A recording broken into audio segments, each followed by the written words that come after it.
Good morning, and thank you for that very generous introduction. And my thanks to you, Professor, and the Australian Centre for the Study of Armed Conflict in Society for the opportunity to come along and make a contribution to your proceedings today. I want to begin my remarks with a story which I think helps set the scene.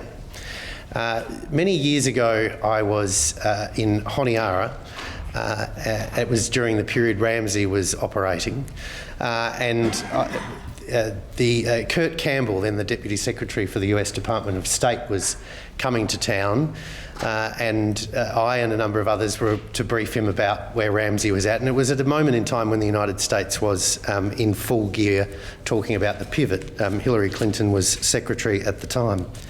And so I remember standing at this airstrip in Honiara with the DA and a number of other white uniforms around me, a pretty humble lot. I was Parliamentary Secretary for Defence at the time.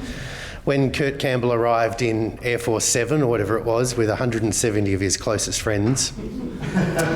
And this vast entourage, including military of a much higher rank than those that were with me, disembarked, and we headed off to a small stadium to conduct a small intimate discussion about where Ramsay was at.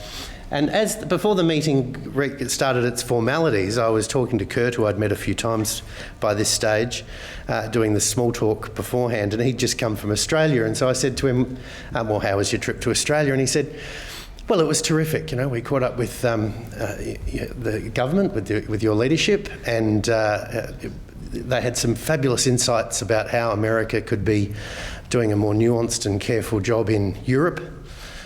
Some great advice for us about how we might be configuring Libya a bit differently. Some important thoughts for us about Afghanistan and how the US-led coalition could be doing better there. Some really powerful advice for us about how the United States could be doing better in the Middle East and managing the Israeli-Palestinian question.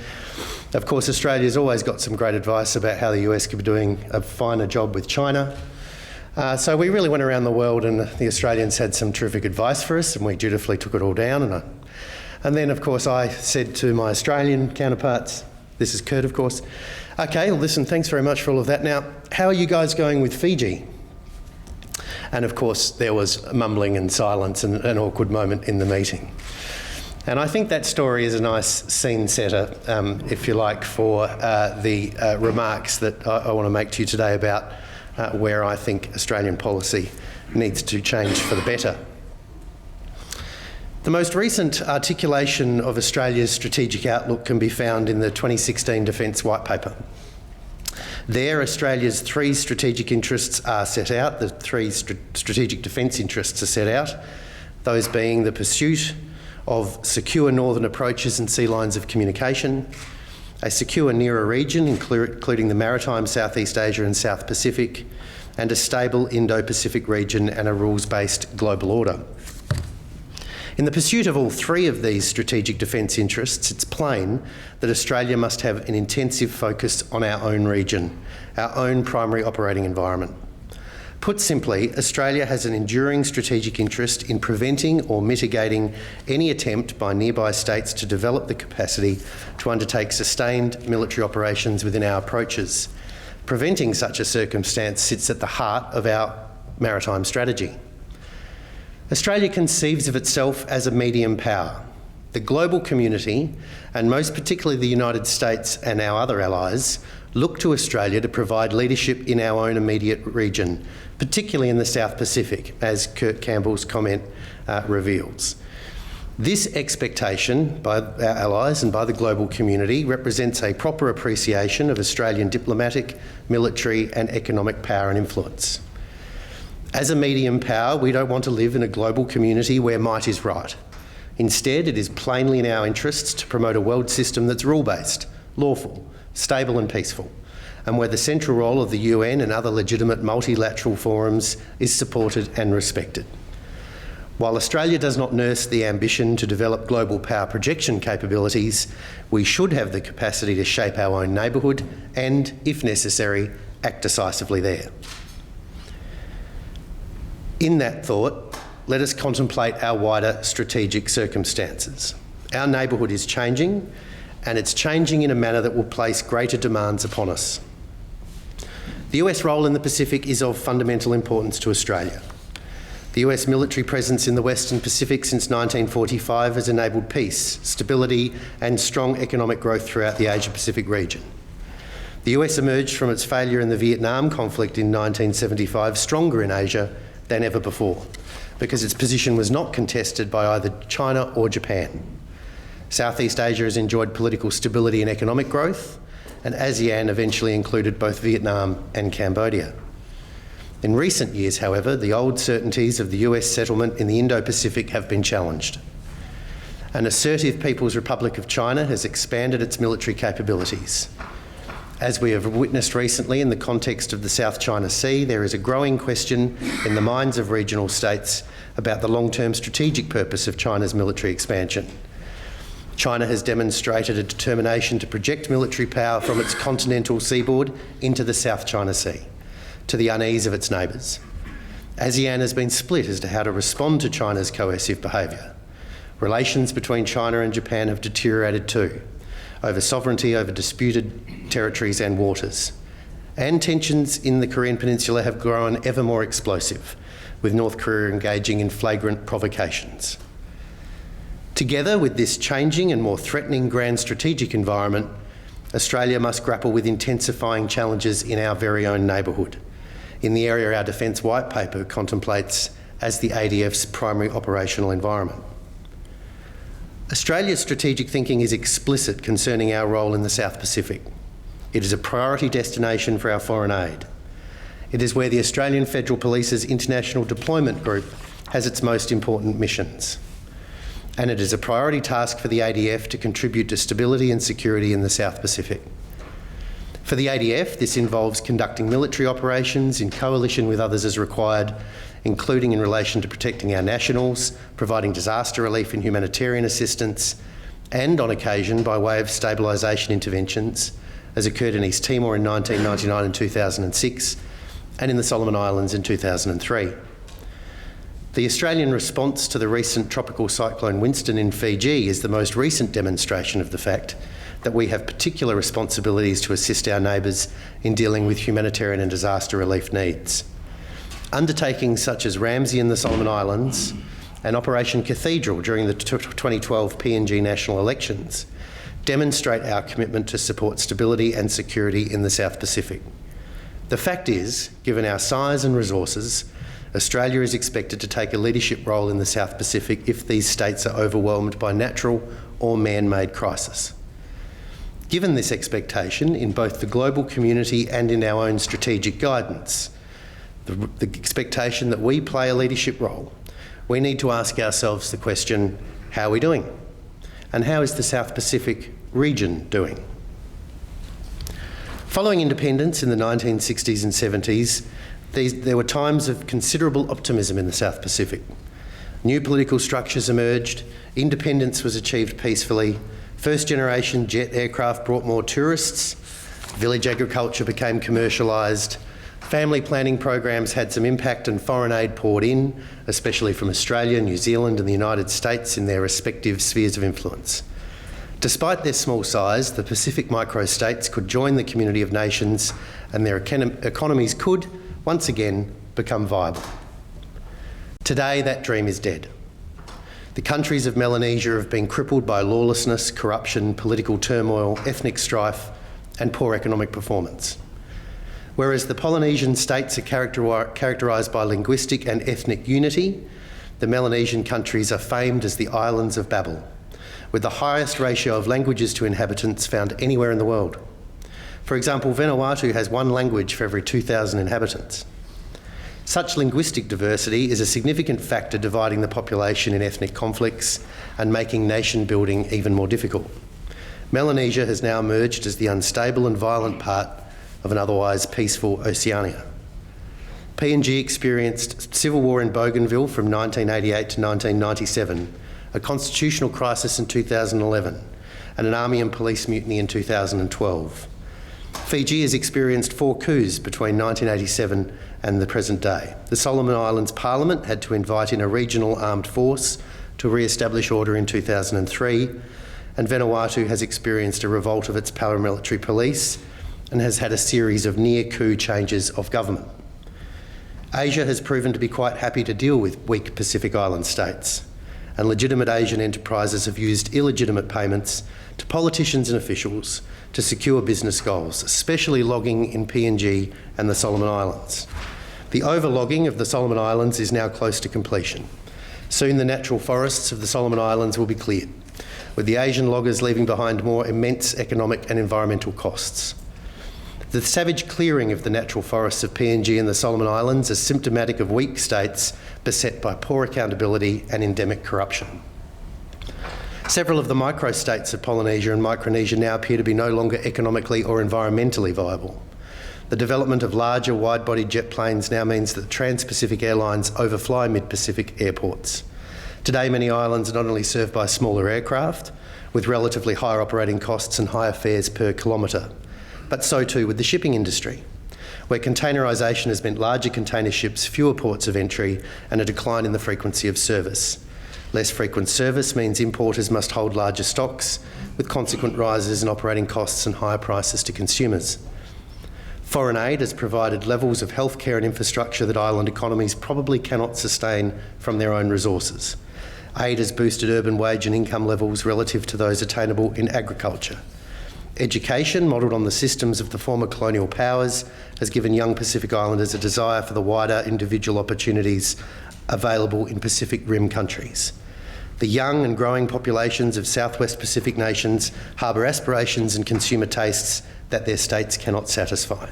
Migration is now a feature of Pacific Island countries. Migration from smaller islands and more remote areas to the urban centres is the first stage. The second stage is the migration from Pacific Islands to the Pacific Rim. Over 32,000 Tongans live overseas, compared with 110,000 in Tonga. The malaise of smallholder agriculture in Polynesia and Micronesia has led them to being labelled Marab economies, migration, remittances, aid and bureaucracy as their base. The Pacific Island states have few advantages in small size and isolated location. Those most frequently noted are tourism and the fishing and mining resources of the exclusive economic zones. The zones are huge in relation to land areas. That of Kiribati covers 3 million square kilometres. None of the island states have the capacity to patrol their EEZs properly. Pacific states have dealings with distant water fishing fleets, and the collection of royalty fees makes contributions to their economies.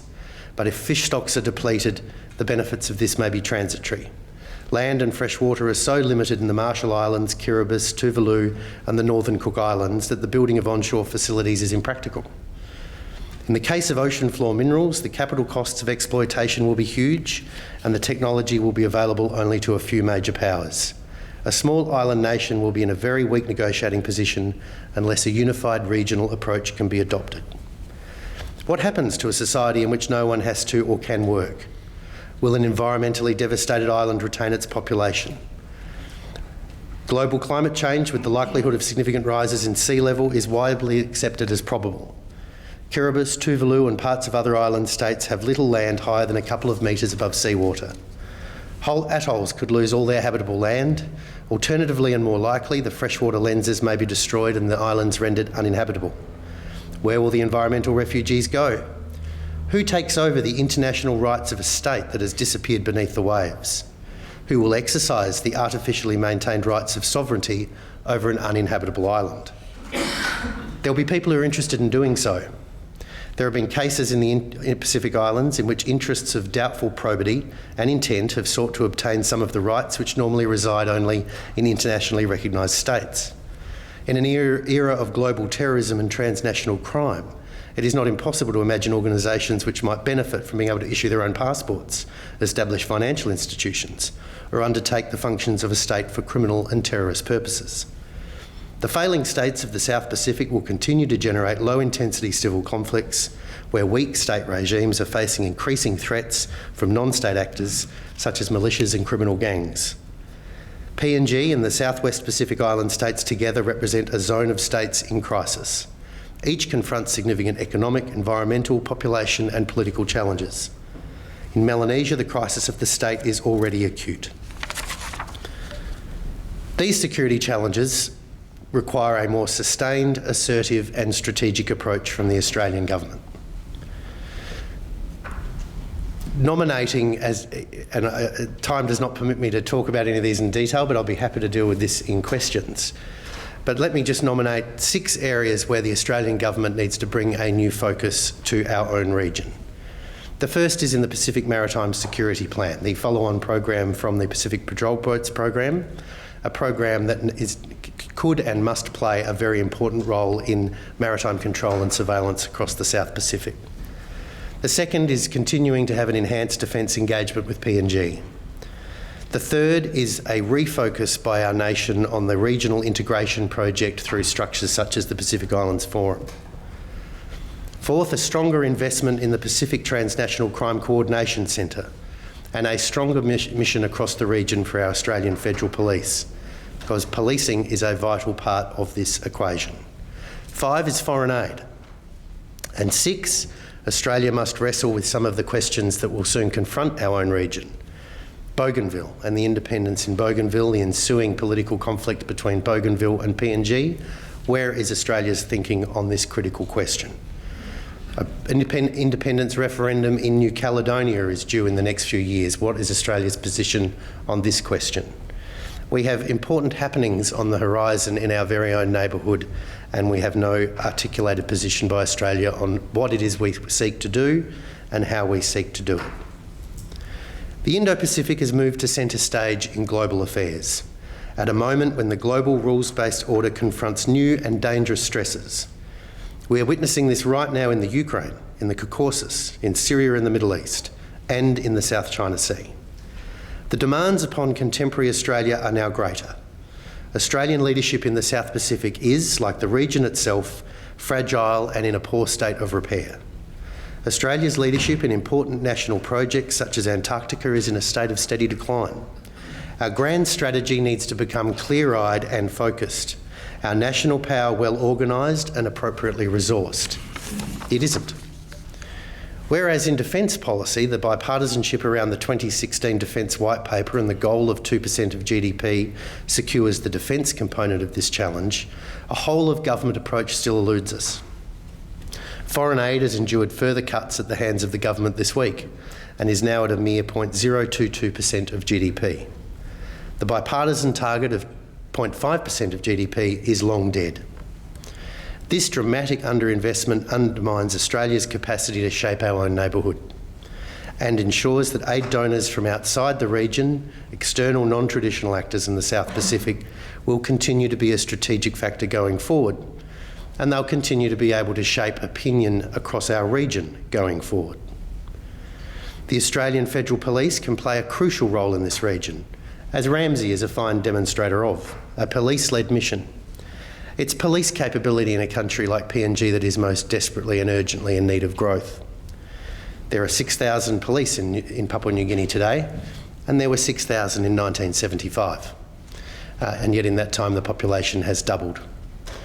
Recently I was in PNG visiting a terrific aid project which was about training young citizens of PNG to become entrepreneurs, to build their own businesses, to have a positive sense of the future. And of course, at the end of this fine endeavour, we send those young would-be entrepreneurs into markets and streets where they might be killed or mugged or murdered. Without proper law and order, then so much else fails. The Department of Foreign Affairs continues to need resources to sustain its critical presence across the region. Again and again, the Parliament has conceived committee reports bemoaning the size of our diplomatic footprint in our region and across the whole world. Being a middle power means not only an appropriate defence spend, and of course that's fundamental, but also means that Australia invests in the entirety of our national power. And that includes embassies, that includes diplomats, police, aid workers and much else. So ladies and gentlemen, the national task that confronts Australia is very significant indeed. We aspire to be a middle power, we aspire to demonstrate leadership in our own region and our own neighbourhood, but we must not only talk the talk, we must walk the walk. There is an important national project for this country in our very own neighbourhood, and time is against us. Thank you very much.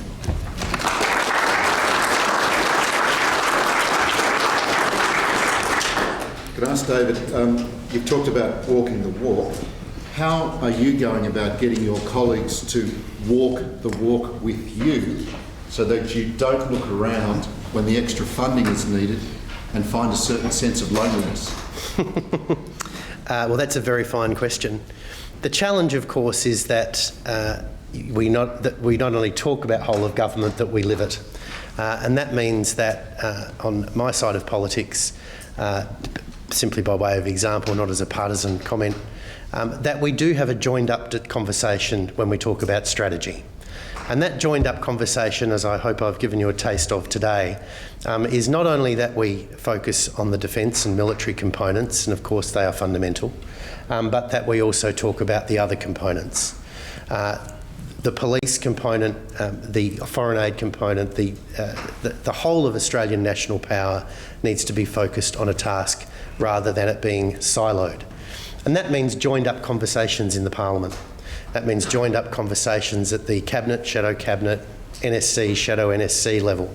And that means that we are having a strategic conversation about how we deploy the right agencies and the right tasks to the mission. And of course, the first job is to have a clear sense of what the mission is. The strategic guidance is crucial.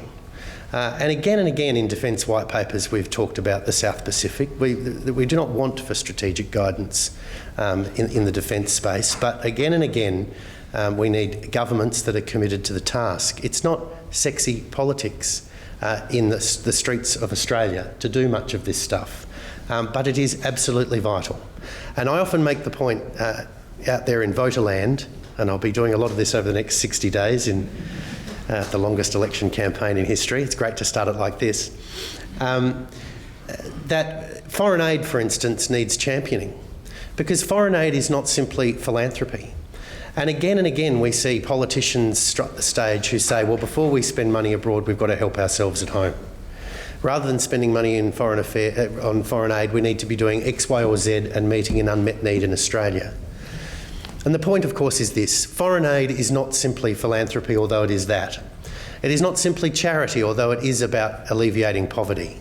But it should appeal to our selfish gene too. It should appeal to our selfish gene because it's about shaping our neighbourhood. It's about promoting our values.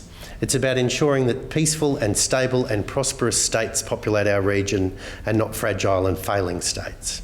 Because we know from experience, well, millennia of experience, but certainly East Timor and Ramsey, that while we might be able to undertake successful stabilisation operations, peace and development is much cheaper. Your questions, please. Two over here. Thank you. Dr. John Blackstone. David, thank you very much for that reflections on the significance of the Pacific. The dilemma, it appears, is finding the fine balance between our efforts far from shore and those nearer to shore.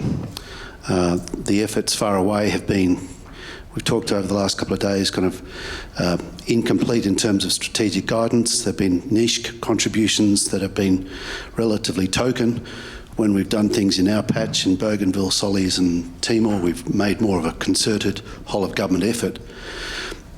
What's your sense of where we go from here in shifting the balance? Can we afford to do more in the Middle East? Can we afford to leave it as it is? Should we take from the Middle East to bolster in the Pacific? Or can we walk and chew gum and do both well? Well, the short answer is we can walk and chew gum at the same time, but now I'll give you the long answer. When I started at Defence, I was struck by the fact that we were better able to look at the languages and ethnic boundaries of Waziristan than Papua New Guinea. And I think we do need to have a significant rebalancing internally toward the Pacific. Frankly, I think that's not only in our self-interest, but that's what our allies expect of us. If there is a genuine crisis in this part of the world, and the world looks to us for leadership, we will look very foolish indeed if we can't provide it. And looking foolish is, of course, looking foolish, but we'll also be significantly degrading our own strategic interests. when we constructed the Defence Cooperation Plan with Papua New Guinea, it was significantly escalated when we were in government from a $10 to $40 million project. It's now our largest DCP. And I'm pleased to say that work survived the change of government. One thing we did, for instance, was we took the experience of Australians working with the Afghan National Army. And of course, the obvious thing is that if we are able to make a meaningful effort in a country like Afghanistan with the ANA in terms of training and mentoring, and if we are bringing back to this country hundreds and hundreds and hundreds of soldiers who are now trained and experienced in that work, then why let that skill wither when instead we can send it to the jungles of Papua New Guinea and end up with a more professional and more capable PNGDF? And so that was the conception, and that I think is an example of how this work can be complementary. Our force structure should be configured with a view to managing Australia's interests in our own region, but inevitably you then create capability bricks that enable you to make contributions to coalition operations overseas. That investment in the alliance is completely legitimate. It just doesn't mean we can forget our core business. There was another question. And then we might make this the last question over here. Thank you. Sorry, Wade. Hello, Jeff Cooper, Centre for Army Lessons. I asked the question yesterday morning about what observations you would make of how we synchronise, coordinate effort across government agencies to indeed provide that sort of whole of government or comprehensive approach to reconstruction reform, whatever mission you want to give it. Now, you've answered you've offered me a number of insights, or offered us a number of insights that relate to that question. I just wanted to hear from you if you've got any other key observations or insights you've gained from the processes you've already talked about, plus the ones that talk about the operational level underneath that strategic level, on ways that we could potentially improve, or in fact anything that you think is critical to sustaining that process, or what the outcomes are. Because obviously I'm in the business of trying to find out what we can improve and what we can sustain, and as all the people in this audience. So any observations you've got on that to reinforce some of the points you've already made would be great.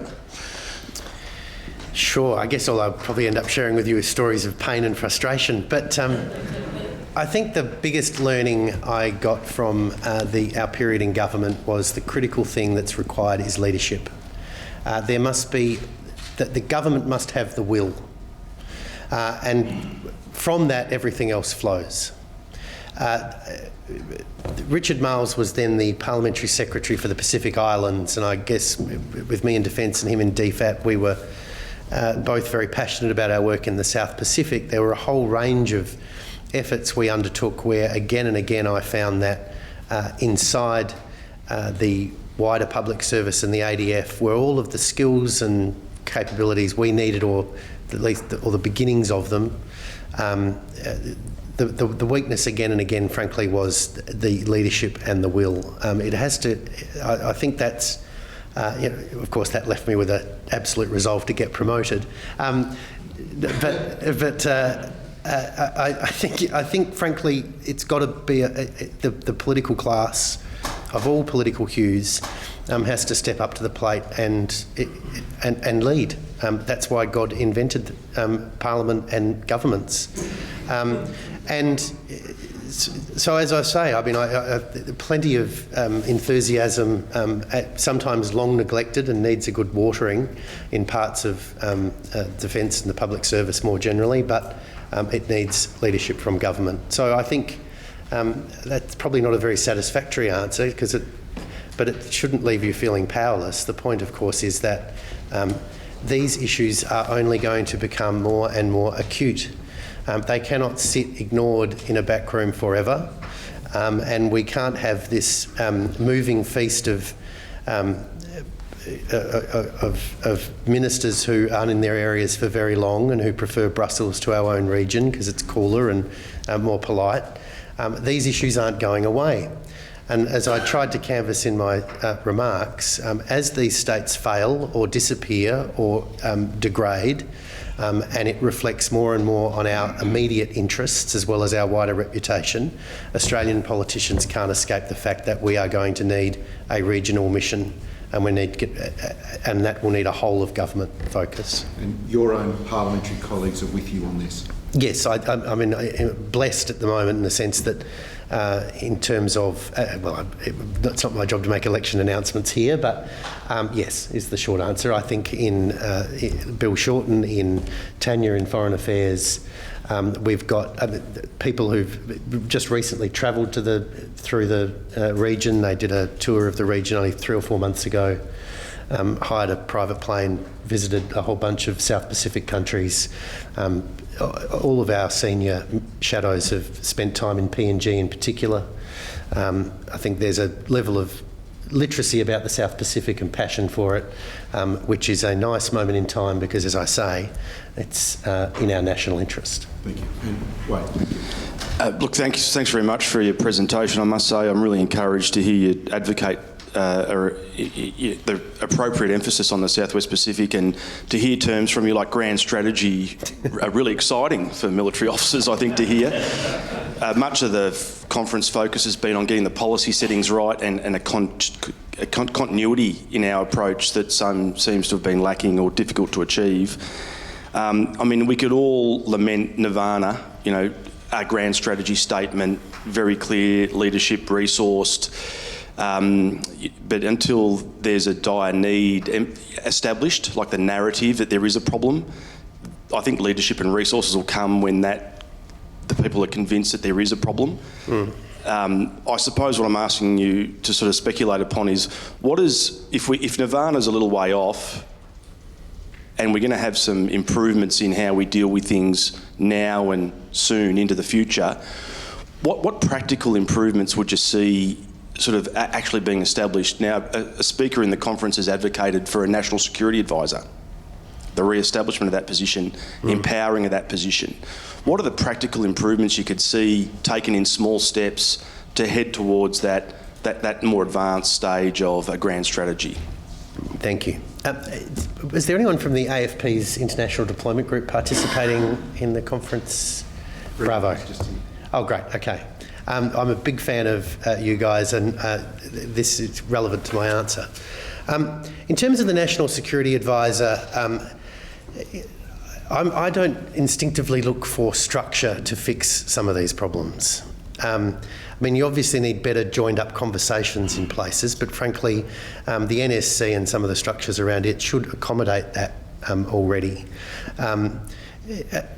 I guess the key ingredient I keep coming back to is leadership. You've got to have a team that are literate in the issues and like-minded, or at least able to go into a process that produces a whole of government strategy. What can we do that's practical? I don't think what we do that's practical is structural. I think it's about very quickly moving to do some, and I want to talk about a handful of specifics without going on for too long. I think, obviously I come from the defence space, and so that ends up dominating a lot of what I say, but I think the Australian Federal Police and its International Deployment Unit is a vital part of the future. The Pacific Transnational Crime, I don't know if I've got that right, coordination, Yep.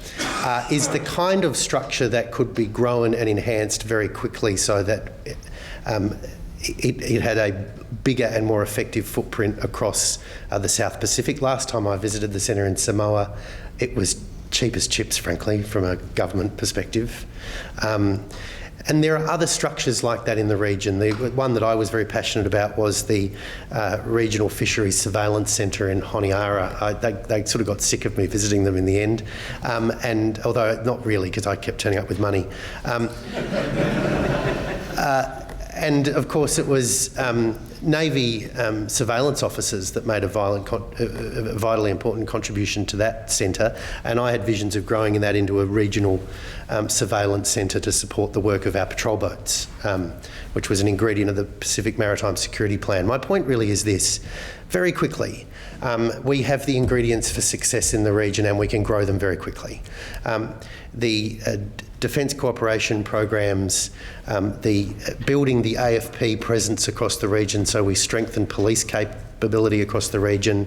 Ramsey, for instance, was a police-led mission. We had police from all around the region going through Ramsey, and I often used to make the point that they all went back to their countries better policemen and women because of we were advertently training them and investing in their capability as a collateral effect of Ramsey. That, of course, has now disappeared. We need to bring that back. So building regional capability in defence, in police, getting foreign aid back onto the map, understanding its strategic purpose, keeping a weather eye on other people's foreign aid programs and the effect they are having. All of this can be done very quickly with the right leadership and focus. On that note, would you please join with me in thanking Mr. Feeney?